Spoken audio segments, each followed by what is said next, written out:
السلام عليكم ورحمة الله.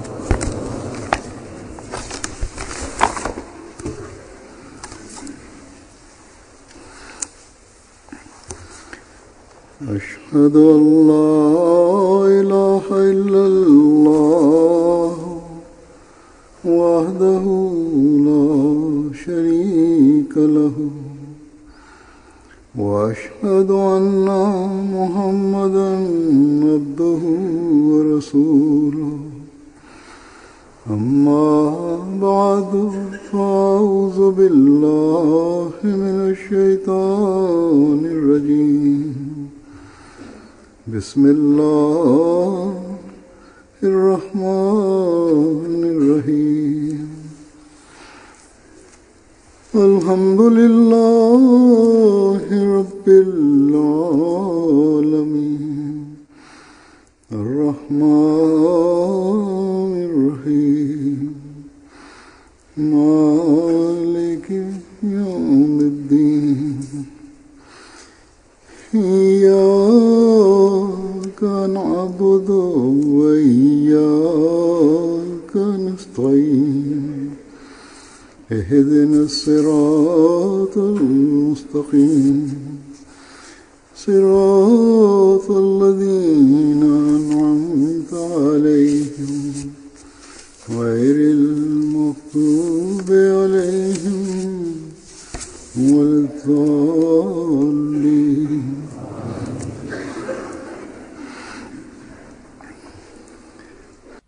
Hadrat Rasulullah Sallallahu Alaihi Wasallam dalam satu kesempatan telah menjelaskan berkenaan dengan ciri-ciri seorang mukmin yang hakiki, yakni seorang mukmin yang hakiki adalah dia yang apa yang dia sukai untuk dirinya sendiri, itu pun yang dia kehendaki bagi orang lain.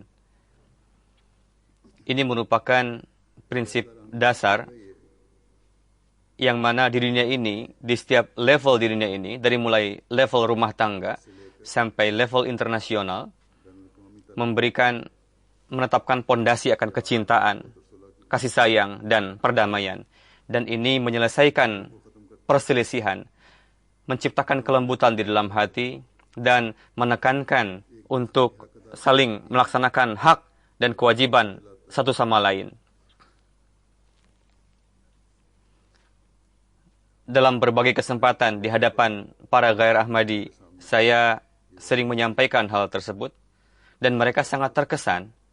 Namun, tujuan kita bukanlah hanya memberikan kesan baik kepada orang-orang dengan menyampaikan hal tersebut. Namun, dengan amalan kita sendiri, kita harus membuktikan keindahan ajaran Islam dan dengan amalan kita sendiri. Jika mereka bertanya, itu hal yang baik, tapi katakan, coba Anda jelaskan berapa orang di antara kalian yang telah melaksanakan, mengamalkan hal tersebut. Tidak memperlihatkan egoisme dalam hal ini jika dihadapkan pada hal serupa.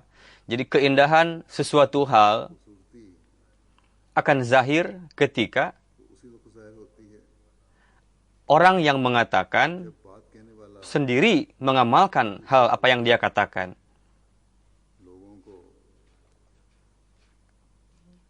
Orang-orang baru akan mengetahui keistimewaan kita ketika ada keselarasan di antara perkataan dan perbuatan kita. Orang-orang tidak hanya mendengarkan saja, melainkan mereka pun memperhatikan kita. Ketika saya melakukan kunjungan ke Jerman, dan saya pun telah menyampaikan dalam khutbah Jumat ketika peresmian masjid di Jerman, seorang district commissioner di daerah itu melontarkan keberatan bahwa kepada kita, kalian tidak berjabatan tangan dengan perempuan, dan dengan ini kalian memperlihatkan sikap yang tidak baik justru. Ketika saya memberikan jawaban kepada orang tersebut secara detail, sehingga orang tersebut pada akhirnya berkesan bahwa memang betul, setiap orang diberikan kebebasan. Apapun yang dikatakan oleh agamanya, dikatakan oleh riwayat berkenaan hal itu adalah hak penganut agama tersebut untuk mengamalkannya. yang mana tidak memberikan kerugian kepada negeri dan kepada masyarakat dalam hal ini. Dia mulai mengatakan, tapi perkataan ini dikatakan oleh khalifah kalian. Hakikatnya baru akan diketahui ketika kita melihat bahwa para pemuda Ahmadi pun mengamalkan apa yang dikatakan oleh sang khalifah.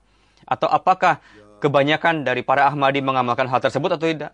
Jadi ketika kita berbicara berkenaan dengan agama, suatu hukum berkenaan dengan akhlak yang luhur, maka orang gair pun memperhatikan kita dalam hal ini. Yakni bagaimana praktek amalan yang diamalkan oleh para pengikutnya. Memang tidak ada yang bisa mengingkari bahwa apa yang Hadrat Rasulullah SAW telah jelaskan berkenaan dengan akhlak luhur para orang mukmin, yakni hakiki mukmin baru akan diketahui ketika akhlak kalian pun luhur. Bagaimana gejolak, bagaimana standar gejolak kalian pun luhur dalam hal ini. Dan apa standarnya? Jadi apa yang kalian sukai untuk diri kalian sendiri, maka itu pula lah yang harus kalian sukai bagi orang lain.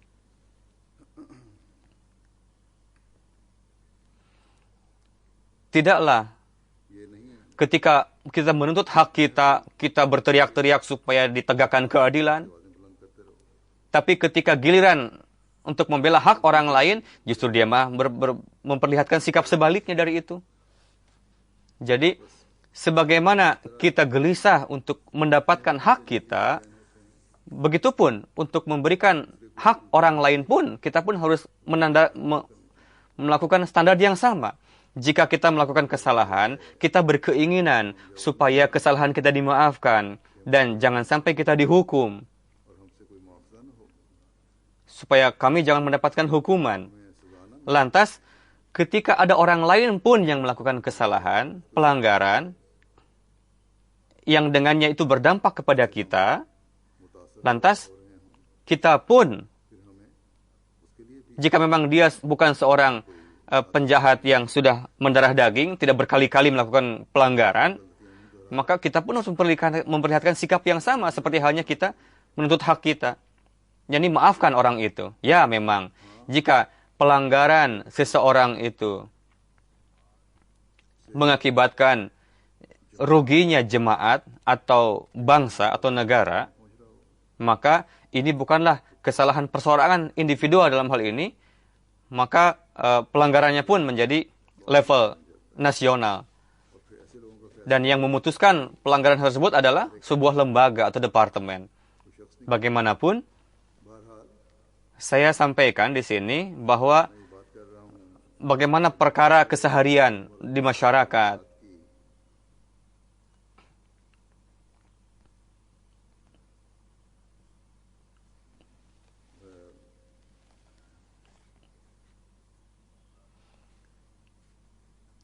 Ketika kita menganggap bahwa hal tersebut adalah hak kita, apakah kita pun memberikan hak tersebut kepada orang lain atau tidak? Apakah kita terpikir untuk memberikan hak tersebut kepada orang lain atau tidak? Dan inilah pondasi kesatuan, yakni di rumah, rumah tangga, saudara, kerabat, sahabat. Ketika dalam lingkup kecil, di dalam timbul pemikiran yang seperti itu, maka di dalam lingkungan yang lebih luas pun pemikiran tersebut pasti akan muncul. Egoisme akan berakhir, menuntut hak pun akan timbul kurang untuk memberikan hukuman, akan berkurang. Dan dalam Al-Quran Karim, Allah Ta'ala pun berkenaan dengan hak-hak yang zahir dan pemenuhan hak, Allah Ta'ala pun menekankan kepada kita untuk memilih, untuk memaafkan orang lain. Sebagaimana Allah Ta'ala dalam Quran Karim berfirman, Alladzina yunfikuna fis sarra'i wad dharra'i wal kaziminal ghaiz wal 'afina 'anil nas wallahu yuhibbul muhsinin. Yani orang yang membelanjakan ketika lapang dan ketika sulit juga, dia yang menahan nafsu emosinya dan memaafkan orang lain, dan Allah Ta'ala sangat mencintai orang-orang yang berbuat ihsan. Jadi di dalam ayat tersebut, pertama, Allah Ta'ala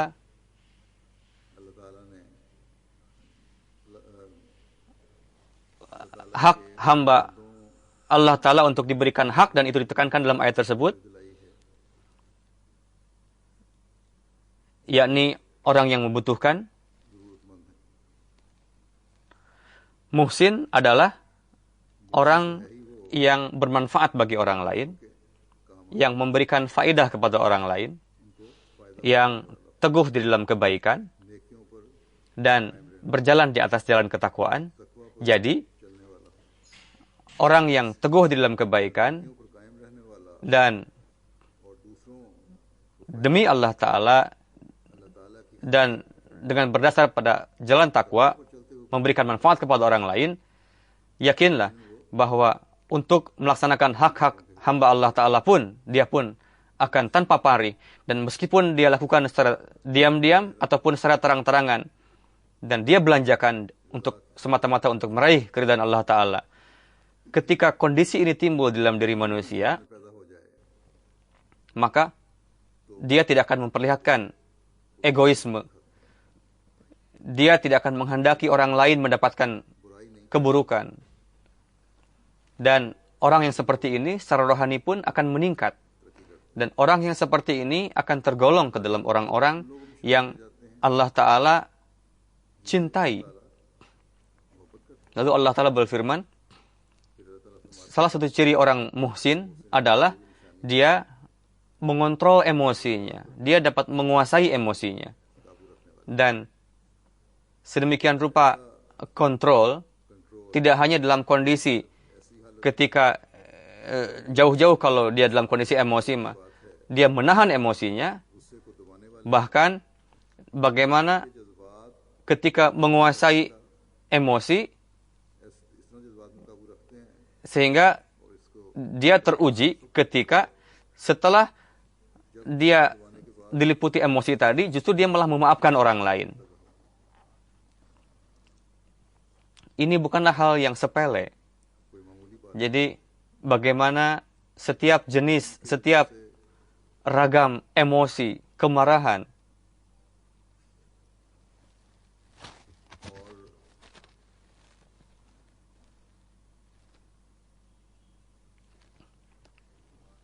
jadi semangat untuk membalas dendam itu dikeluarkan dari hati. Ini suatu perkara yang besar. Ketika dia tidak emosi, lantas dia mengeluarkan rasa dendam di dalam dirinya. Jadi tidak hanya itu, dia mengeluarkan dendam di dalam hatinya, melainkan bahkan dia pun melakukan ihsan kepada orang yang telah berbuat salah kepada orang itu. Ini adalah perkara yang luar biasa. Namun Allah Ta'ala menghendaki supaya hal-hal tersebut terlahir dalam diri orang mukmin.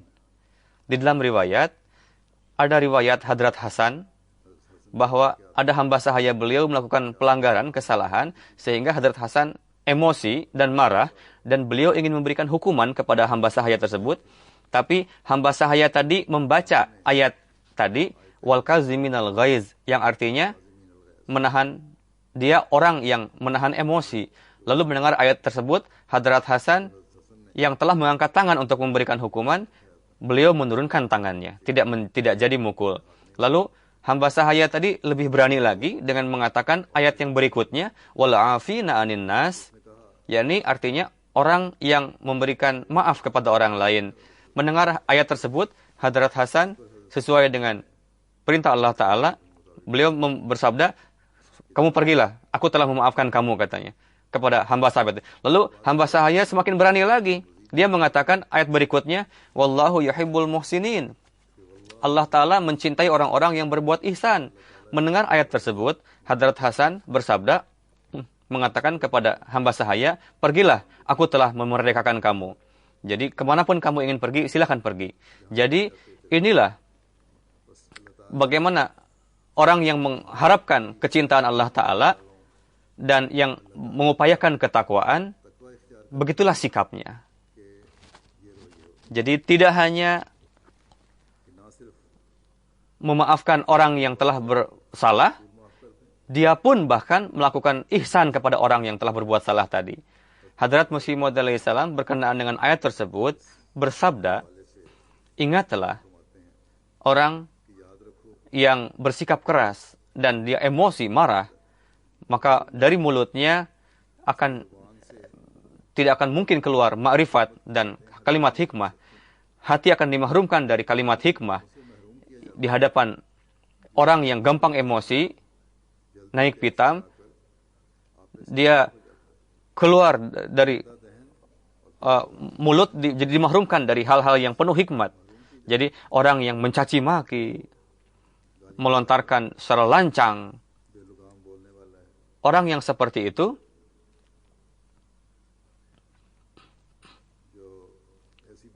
jadi hal-hal yang penuh hikmat, hal-hal yang sangat mendalam, hal-hal yang disukai Allah Ta'ala, itu pun jadi mahrum ketika dia marah.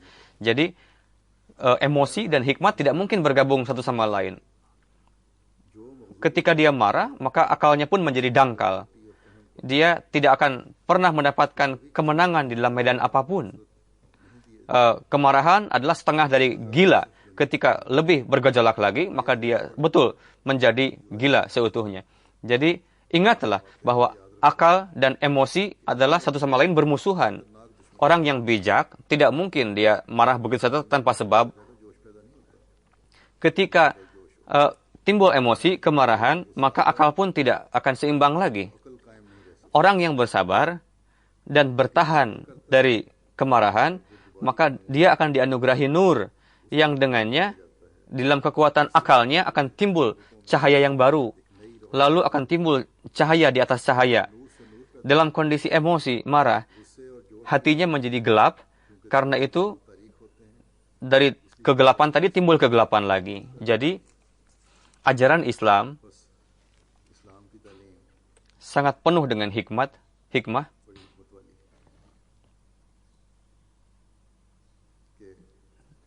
Yakni ketika memutuskan, jika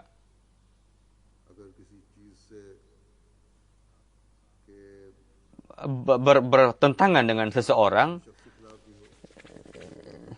jika ketika layak untuk dihukum misalnya, dia pun tetap berpikir dengan matang, tidak lantas tergesa-gesa, diliputi emosi. Terkadang terpaksa kita untuk berbuat keras. Namun, ketika kita emosi, marah, tidak jaiz dalam kondisi tersebut untuk bersikap keras. Di dalam Islam, ada memang hukuman, namun untuk itu ada prinsip dan ada kaidahnya. Ketika emosi, ketika marah, hukuman akan membawa jauh dari hikmat, akan membawa jauh dari keadilan. Untuk itu beliau bersabda, ketika emosi, ketika marah kalian memberikan hukuman, maka ini akan menjadi kekerasan hati. Dan ketika hati menjadi keras, maka ma'rifat dan hikmat tidak akan keluar dari mulut kita. Bahkan akal pun menjadi tertutup, dangkal. Karena itu Allah Ta'ala memerintahkan untuk tahanlah emosi, dinginkanlah otak, baru putuskanlah untuk memberikan hukuman ataupun tidak. Dengan syarat, dia pun memiliki wewenang. Tidaklah setiap orang memiliki wewenang untuk memberikan hukuman. Untuk menahan emosi, harus ada sifat sabar dalam diri. Jadi, perlu untuk meningkatkan standar kesabaran dalam diri kita. Beliau bersabda, kekuatan akal pikiran orang yang sabar itu mendapatkan cahaya, sinar. Pemikirannya menjadi dewasa, karena dia mendapatkan sinar. Dia mendapatkan petunjuk dari Allah Ta'ala. Jika seorang mukmin memutuskan dengan akal, apakah itu hal yang tidak dia disukai, dalam keputusannya tidak ada ketergesa-gesaan. Bahkan dia berpikir secara matang, dengan sabar. Bahkan dia melihat sisi negatif dan positifnya, lalu masuk kepada kedetilan, baru memutuskan. Jadi jelaslah bahwa seperti yang saya katakan, tidak setiap orang memiliki wewenang untuk menghukum. Katakanlah, misalnya saya telah memikirkan dengan baik dan akal saya mengatakan supaya saya memberikan hukuman, karena itu saya berikan hukuman. Memberikan hukuman pada zaman ini adalah tugas dari bidang yang terkait. Memaafkan, memang dia bisa, tapi untuk menghukum adalah kita harus minta bantuan hukum atau bidang yang terkait. Jika kita perhatikan hal ini setiap saat, maka di antara kita hal-hal yang sepele, perselisihan di antara kita yang sepele itu tidak akan ada.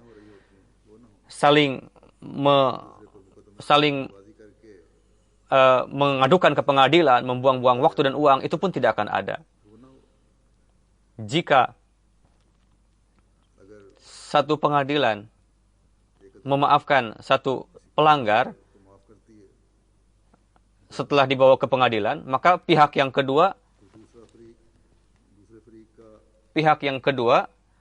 lebih emosi lagi, muncul kemarahannya. Kenapa dia dihukum? Kenapa dia kurang hukumannya?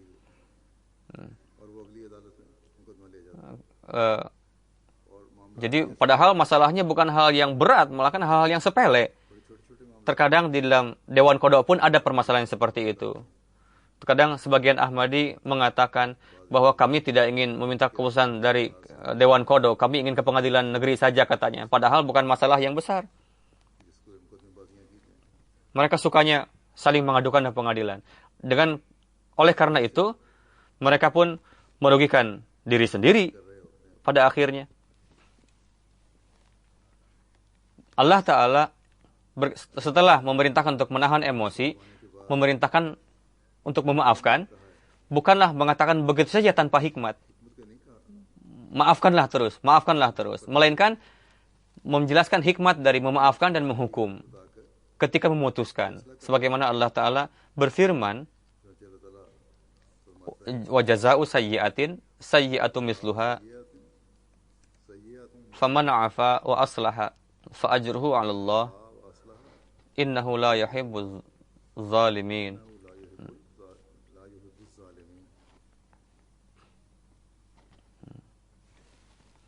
وَجَزَاءُ سَيِّئَةٍ سَيِّئَةٌ مِثْلُهَا.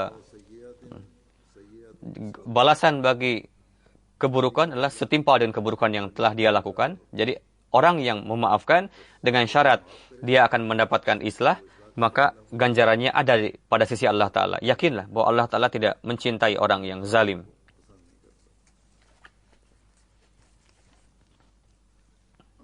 Hal yang sebenarnya adalah disadarkan si pelanggar ini sehingga dia untuk berbuat islah.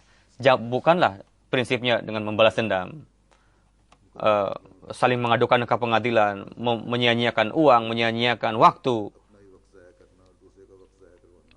Jika permasalahannya di dalam lembaga jemaat kadang berburuk sangka, jika dengan dimaafkan akan timbul islah, maka lebih baik memaafkan. Tapi jika dengan menghukum penting untuk islah, maka tuntutan yang hikmahnya adalah silahkan hukum. Silahkan untuk dibawa ke badan, lembaga yang berkepentingan. Hadrat Masih Maud alaihissalam bersabda berkenaan dengan hukum yang penuh hikmat itu. Beliau bersabda di dalam kitab Tiryakul Qulub bahwa hukum dari sisi keadilan, dari sisi hukum keadilan, setiap keburukan mendapatkan balasan setimpal dengan keburukan. Tapi jika orang memaafkan yang pelanggar tadi dengan syarat si pelanggar tadi akan mendapatkan islah, maka dengan memaafkan juga jadi dengan tidak akan memaafkan justru akan lebih menjadi-jadi, yakni orang yang memaafkan dia akan mendapatkan ganjaran dari Allah Ta'ala.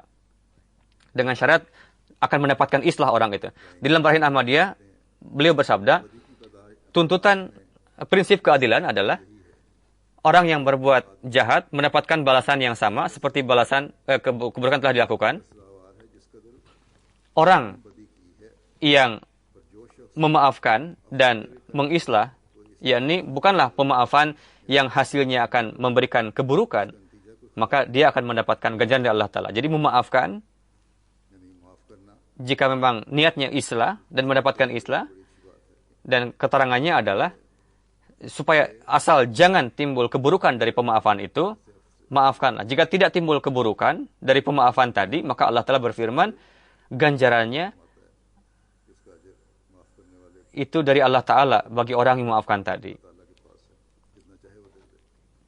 Jadi, memaafkan pada saat ketika sikap nampak dari si pelanggar, sikap bahwa di masa yang akan datang dia tidak akan melakukan pelanggaran lagi.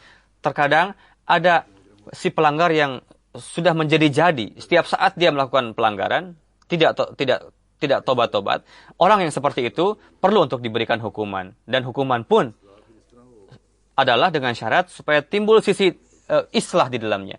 Lalu beliau bersabda berkenaan bahwa keburukan dibalas dengan keburukan yang setimpal, tapi jika memaafkan dengan islah, ya dengan memaafkan tadi bisa timbul islah, bukan keburukan, maka Allah Ta'ala ridho kepadanya. Allah Ta'ala akan membalas kebaikannya.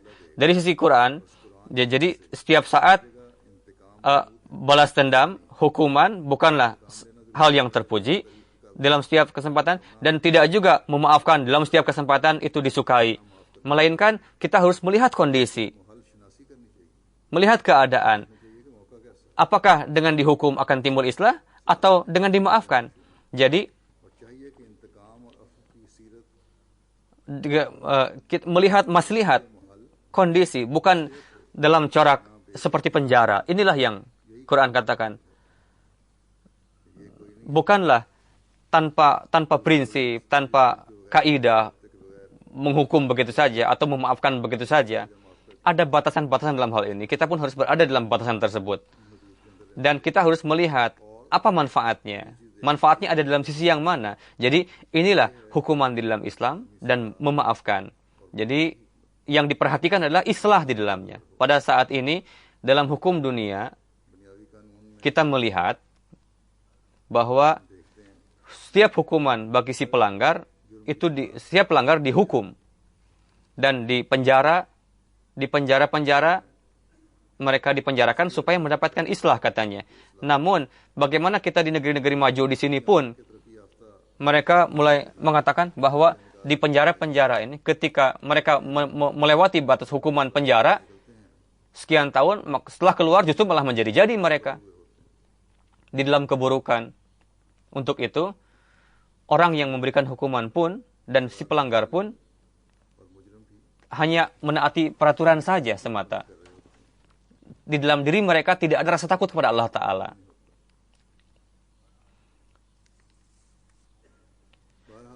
Orang-orang mukmin, hidayah, petunjuk yang umum bagi orang mukmin. Jadi hendaknya kita memiliki kebiasaan untuk memaafkan orang si pelanggar.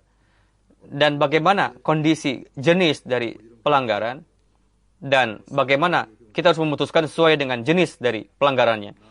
Bukanlah kita memaafkan setiap orang secara membabi buta. Bukan juga kita pun menghukum diliputi emosi secara membabi buta tanpa melihat kondisi.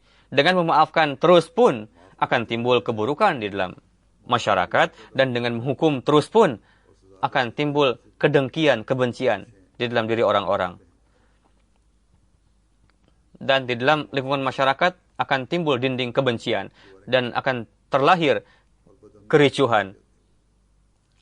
Jika kita perhatikan lingkungan masyarakat kita perhatikan, akan nampak kepada kita bahwa orang yang telah berbuat langgar kepada dia yang telah dizalimi, maka dia menuntut supaya orang yang zalim itu diadili katanya. Karena katanya bisa menyebabkan pelajaran bagi orang lain, supaya orang lain tidak berani melakukan pelanggaran yang serupa katanya, seperti itu.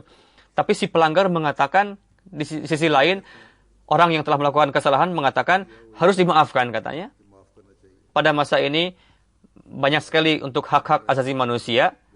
Jadi ada sebagian yang melakukan pekerjaan baik. Bagaimana mereka di dalam memaafkan sudah sangat berlebihan dan ekstrim dalam memaafkan, sehingga setiap si pelanggar katanya harus dimaafkan. Begitu juga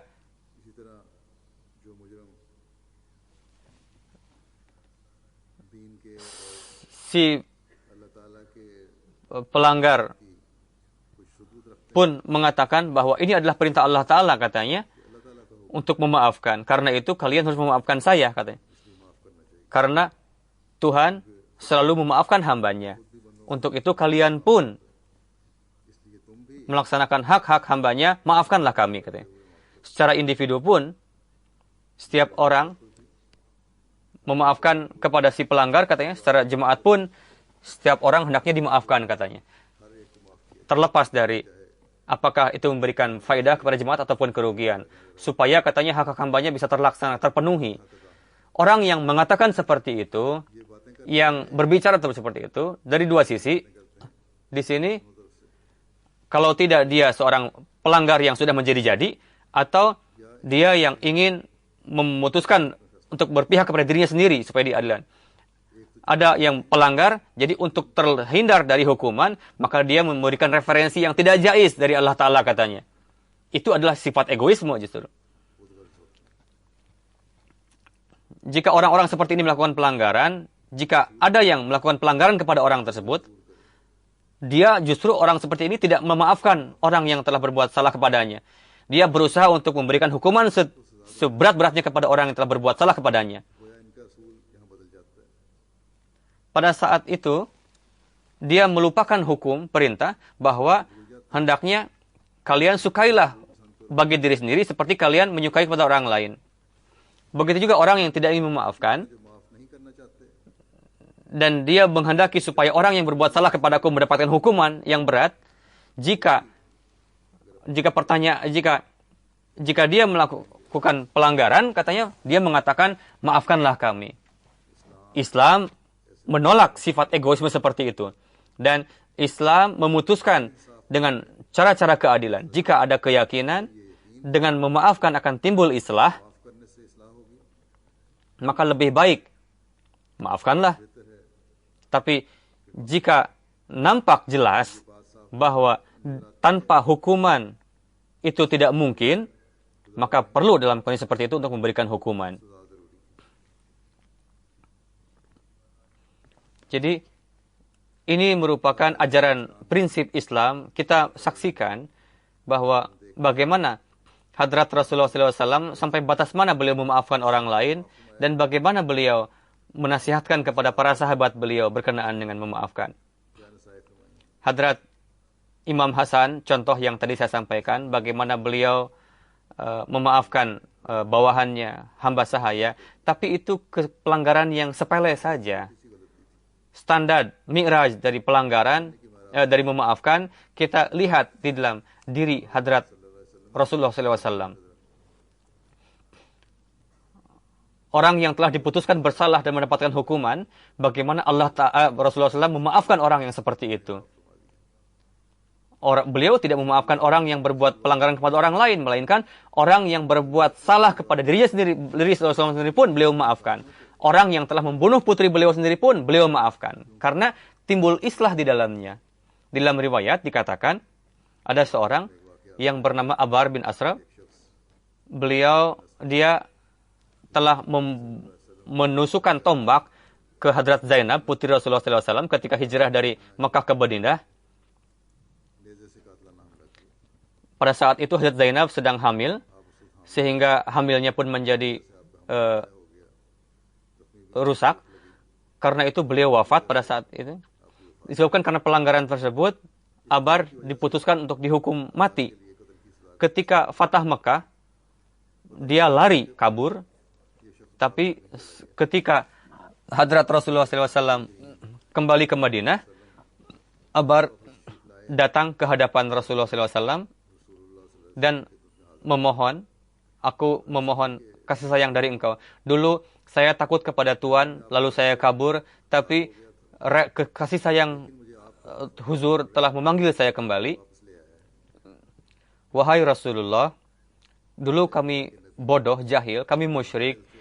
Tuhan telah memberikan hidayah kepada kami dengan perantaraan Anda, dan kami berdiri di jalan kebenaran.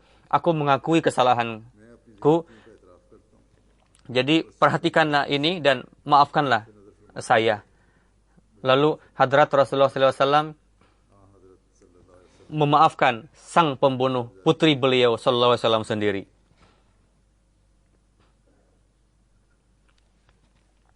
Beliau bersabda, pergilah Abar, aku memaafkan engkau.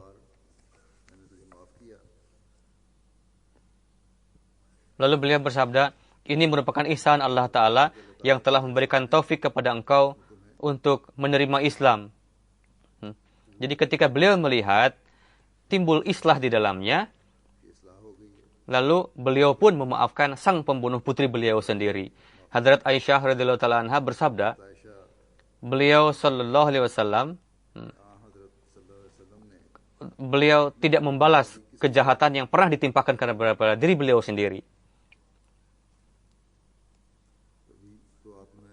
Pernah ada seorang Yahudi, wanita Yahudi yang berupaya yang meracuni makanan yang akan dimakan oleh Rasulullah SAW. Tapi beliau memaafkan pada akhirnya. Lalu Hindun yang pada perang Uhud telah menyayat dada paman Hadrat Rasulullah SAW, Hadrat Hamzah, memotong kuping, memotong hidung paman beliau SAW, dan mengeluarkan jantung, lalu dimakan. Pada saat Fatah Makkah, beliau bersatu dengan wanita-wanita yang lain, lalu baiat. Karena beberapa pertanyaan, beliau SAW mengenali Hindun, lalu bertanya, kamu Hindun kah? Istri dari Abu Sufyan? Ya Rasulullah, saya Hindun. Sekarang aku sudah menjadi Muslim, ya Rasul. Maafkanlah saya, Huzur. Hadrat Rasulullah SAW memaafkan Hindun. Bagaimana pemaafan tadi berdampak, berkesan kepada diri Hindun, sehingga berubah menjadi mukhlis Hindun ini. Pada hari berikutnya, pada sore hari, Hindun mengundang Hadrat Rasulullah SAW dan dengan membakar 2 ekor kambing dan mengirim kepada Rasulullah. Lalu mengatakan, saat ini hewan kurang, karena itu inilah hadiah yang rendah dari saya, wahai Rasulullah.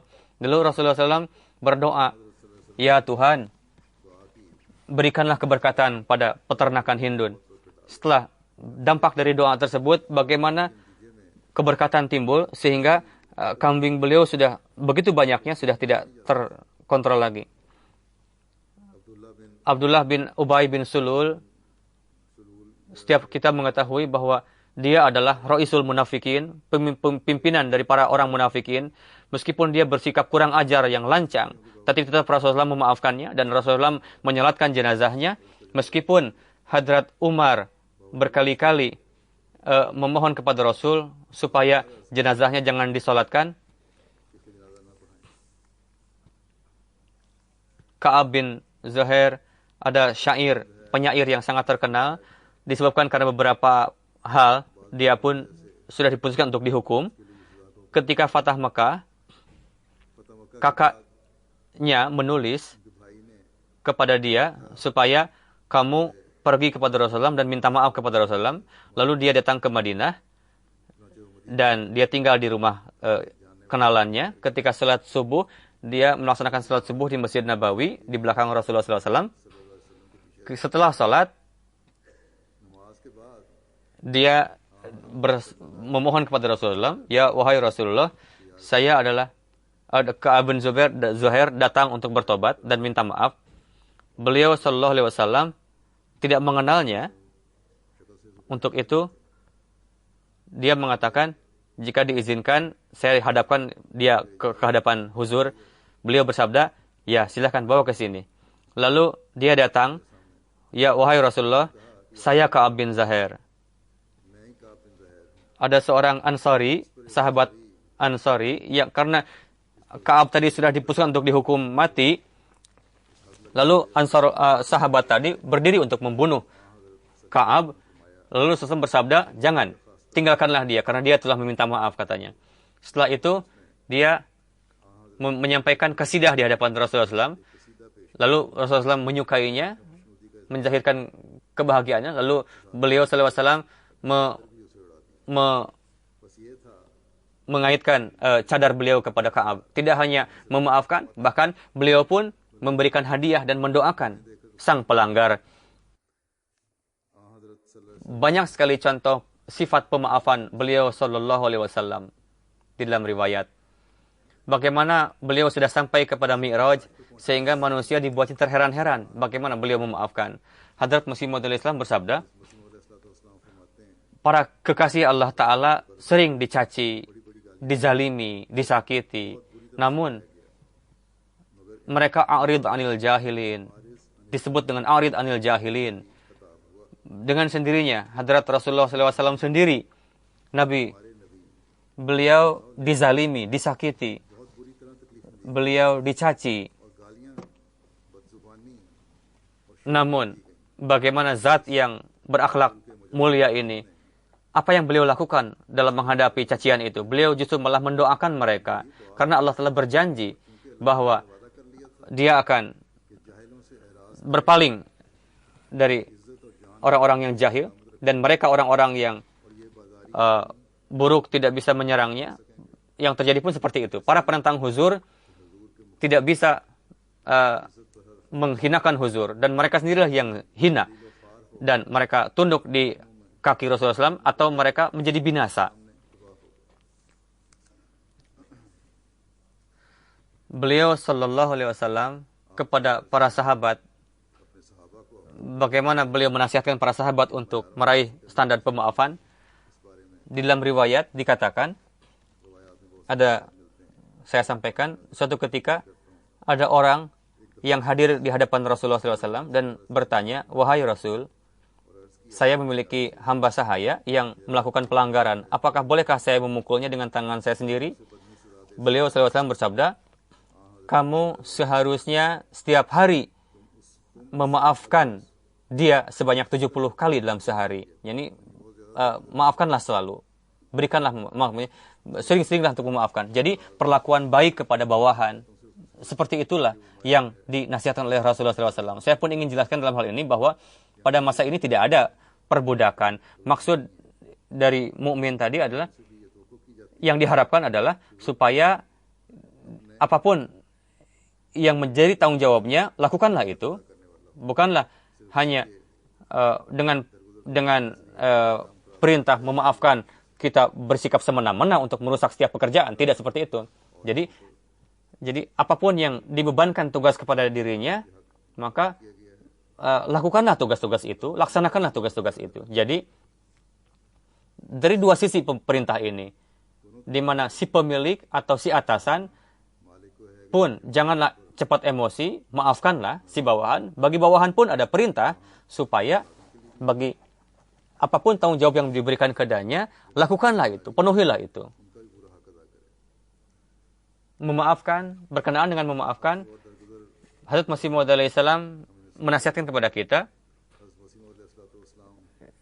dengan mempersiapkan jemaat. Maksudnya adalah supaya lidah, mulut, telinga, hidung, supaya semuanya diliputi oleh ketakwaan. Nur takwa ada di dalamnya, dan harus ada contoh suri tauladan akhlak hasanah, dan janganlah diliputi oleh rasa marah tanpa sebab. Beliau bersabda, saya menyaksikan sendiri bahwa sebagian banyak jemaat ini masih ada kelemahan, gampang emosi. Hal-hal yang sepele pun timbul kedengkian, kemarahan, kebencian, lalu berselisih satu sama lain. Jadi orang yang seperti ini sebetulnya tidak ada bagiannya dalam jemaat. Saya beranggapan, apalah susahnya untuk jika ada yang mencaci kita, maka yang kedua, diamlah. Tidak perlu dibalas. Setiap jemaat bermula dari akhlak. Hendaknya pada permulaan, majulah dalam tarbiyat kesabaran. Dan yang terpenting adalah, jika ada yang bersikap buruk kepada kita, doakanlah orang yang berbuat buruk kepada kita itu dengan rintihan hati. Jadi dengan kesabaran, tarbiyatilah diri sendiri dan tarbiyatilah juga orang lain. Untuk itu, sarananya adalah doakanlah supaya Allah Ta'ala mengislah orang tersebut, dan di dalam hati janganlah tingkatkan rasa dengki, kemarahan. Beliau bersabda, Allah Ta'ala sama sekali tidak menyukai orang yang menggantikan kelembutan, kesabaran, pemaafan diganti dengan kebuasan. Jika kalian ingin maju di dalam sifat-sifat baik ini, maka kalian akan cepat menghadap Allah Ta'ala. Adalah benar bahwa semua manusia tidak memiliki tabiat yang sama. Jadi setiap tabiat manusia berbeda-beda, beragam. Untuk itu dalam Quran Syarif dikatakan, kullu ya'malu ala syakilati. Yakni sesuai dengan tabiat masing-masing, amalkanlah sesuai dengan tabiat masing-masing. Sebagian orang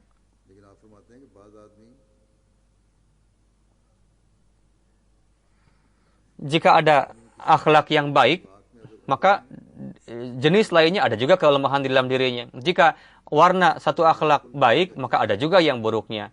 Namun, tidaklah mesti bahwa tidak mungkin untuk diislah. Tidak seperti itu.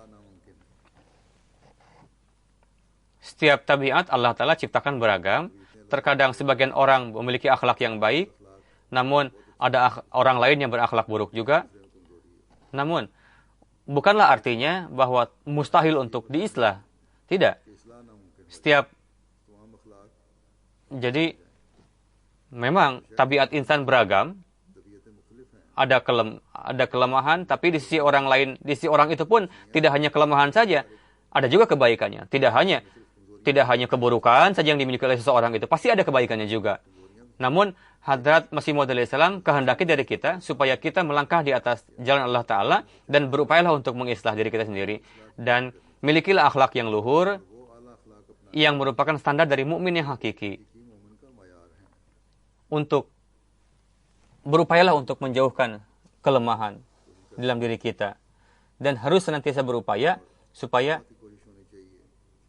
kita berupaya untuk menciptakan lingkungan kita damai. Dan untuk itu, prinsip yang telah disabdakan oleh Rasulullah SAW, yakni apa yang kalian sukai untuk diri kalian, maka sukailah itu juga untuk orang lain. Semoga Allah Ta'ala memberikan taufik kepada kita untuk kita bisa meraih standar yang diharapkan tersebut. Amin.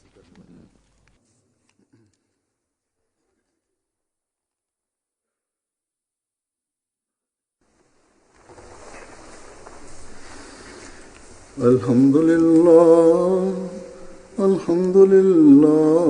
nahmaduhu wa nasta'inuhu wa nastaghfiruhu wa nu'minu bihi wa natawakkalu alayhi. ونعوذ بالله من شرور أنفسنا ومن سيئات أعمالنا. من يهده الله فلا مضل له ومن يضلل فلا هادي له.